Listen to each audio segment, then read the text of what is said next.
Decisions you make right now is up to you. You crying about something that happened to you when you was a kid. You ain't even no kid no more. You a grown man. Take full ownership. The stupid stuff you doing, your parents didn't make you play no video games. And what you crying about? So what your daddy wasn't there? Your mama ended up getting married. What you crying about? He went to work every day. He never beat you. He never abused you. Your mama did the best she knew how to do. What you crying about? You grew up in a house. What you crying about? What the hell were you all waiting for to start attacking life? Waiting for the stars to align? No matter how many years you've lived up till now, no matter how many years you have yet to live in the time you've had on this planet, no matter how much of that time you can waste it over and over and over, right now is the moment you have.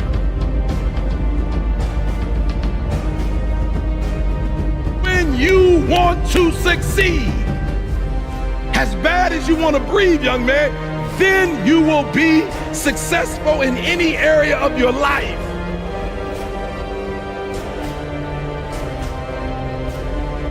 Is it too cold where you live? Is it too hot where you live? Does it rain too much? Now it's time for some real talk. Life's a real big picture. When I was young, all those things got in my head. Black, not smart enough, single mom, all that bullshit owns space in my head. If you're allowing people and things and situations to own space in your head, you're losing. You wake up in the morning and you're dreading going to work, dude, do something else. Right. Do something else. And those are hard decisions to make, but when you make those decisions, it's a very liberating experience. I had no money, I had no things, we had no TV, we had no refrigerator, we had nothing as kids, but I was rich because I had a dream. You're gonna get your ass kicked, we're gonna get the shit kicked out of us. You gotta get up, you gotta have faith that the one thing you wanted to happen oftentimes is the best thing that never happened. So have faith, just keep that in mind, and keep plugging away. 3 o'clock in the doggone morning. I'm doing it every day and 3 o'clock in the morning. I'm telling y'all, the breakthrough, I'm gonna break these boys. Why? Because where they come from, they couldn't get up at 3 o'clock in the morning if they wanted to. They smarter than me. They come from privilege. They got the language, they got the code, they got the roots, they grew up in it, but they will not get up earlier than me. They will not put out more content than me. Life's one big head game. You play with yourself. If you lose, it's because you allow life to get in your head. Stay hard. So I'm getting ready to board my plane yesterday, and this NFL football player comes up to me. He goes, Goggins, can I ask you a question? How do you keep that dog mentality? I said, let me ask you a question. When you were younger, what did you want to be? He said, an NFL football player. But once I got there, I lost that dog mentality. He had a finish line in his brain. Guess what? A true dog mentality, I have a dog at home. He never gets full. It's not enough you made it to the NFL. Beat an MVP. It's not enough you ran a 5K. Put a 10K.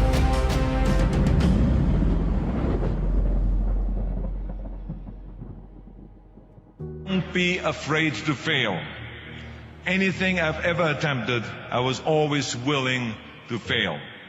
In the movie business, I remember that you pick scripts. Many times you think this is a winning script, but then of course you find out later on when you do the movie that it didn't work, and the movie goes in the toilet.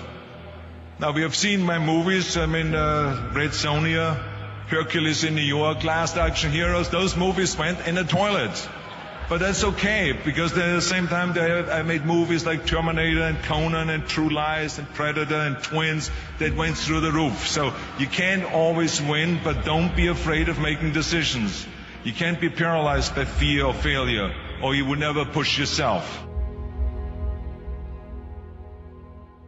Saturday night, 1:45 a.m. I just wrapped a phenomenal workout here in the Iron Paradise, got after it hardcore. Hardest workers in the room, it's how we do it. The number one question that I'm asked everywhere I go around the world is always, how is it that I stay so motivated? What are the motivating factors in my life that keep me in this psychological space?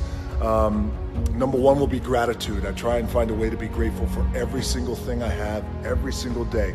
Wins, losses, loved ones, you name it. My life wasn't always this way. It was much different many moons ago. So these days I'm grateful to the bone for everything. The other thing is hunger.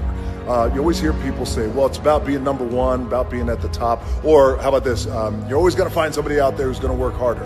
Well, I don't know that. That might be bullshit. But I know no one is going to be hungrier than I am.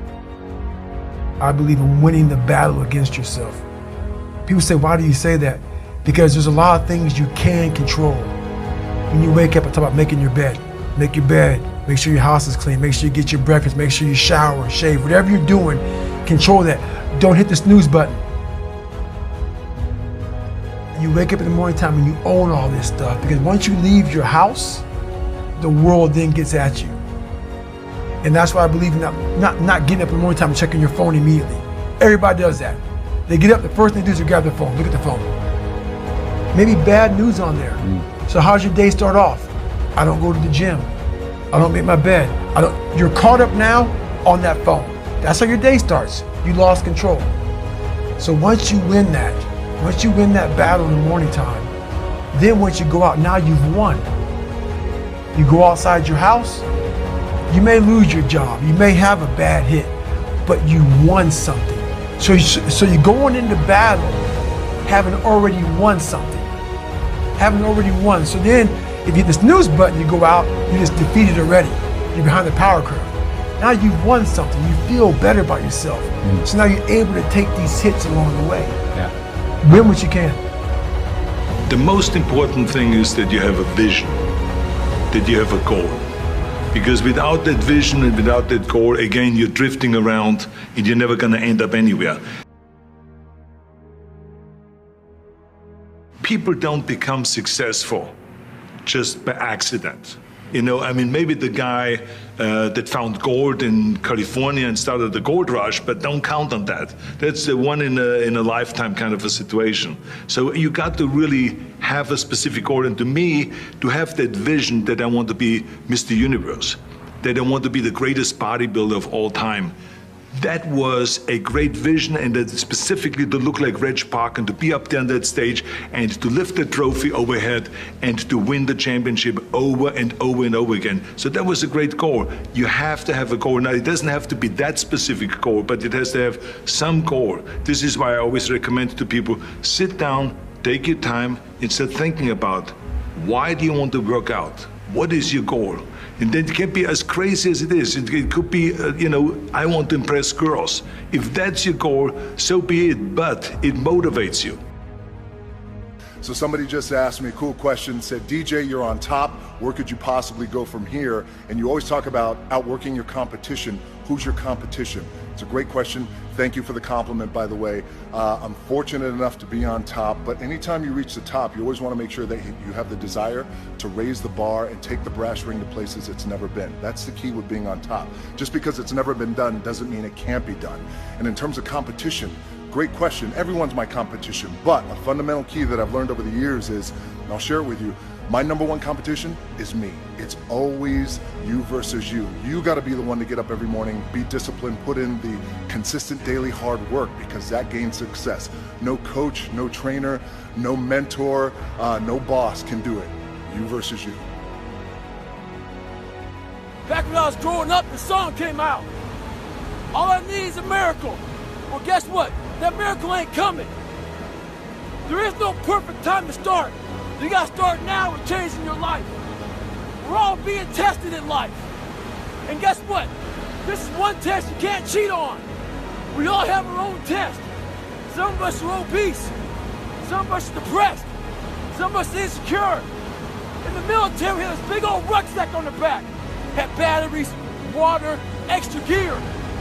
Your extra gear is the shit you're dealing with in life. And the only way to overcome it is for you and you alone to face it. You have to do your best work when you're least motivated. So those days you don't want to do it, guess what you gotta do? Stay hard. The day has 24 hours, and we sleep 6. Now, I know there's some out there that say, whoa, I need 8. Well, I say just sleep a little faster. Because the bottom line is we have 6 hours of sleep, 24 hours are available, so you have 18 hours now available to your work, your family, your hobbies. E.T., what was it like being homeless? I don't remember. What was it like eating out of trash cans? I don't remember. I ain't on that. Let me tell y'all the hardest part of my life. The hardest part of my life was not being homeless. I ain't had no dreams or no goals. I didn't want nothing. Eating out of trash cans wasn't the hardest thing I've ever done. The hardest thing I ever did was get my GED, go to college, study every doggone day and still fail. That's hard. That's hard. When you writing a paper for 3-4 weeks, you turn it in and you still get a 2.0. That's hard.